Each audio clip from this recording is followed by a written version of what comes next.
হুজুর জান্নাতের ভিতর আবার শপিং মল থাকবে কেমনে? প্রশ্ন আসতে পারে না? সহিহ মুসলিমের বর্ণনা, ইন্না ফিল জান্নাতি লা সুকান, জান্নাতের ভেতরে বিশাল এক শপিং মল থাকবে।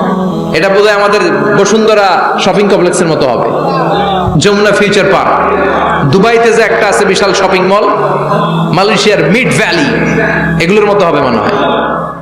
কত বিশাল যে শপিং মল হবে। সহিহ মুসলিমের বর্ণনা, প্রতি শুক্রবারে ডানে বায়ে সামনে পেছনে সব জায়গা থেকে বন বন করে মৌমাছির মতো জান্নাতীরা ওই শপিং মলে শপিং করতে আসবে।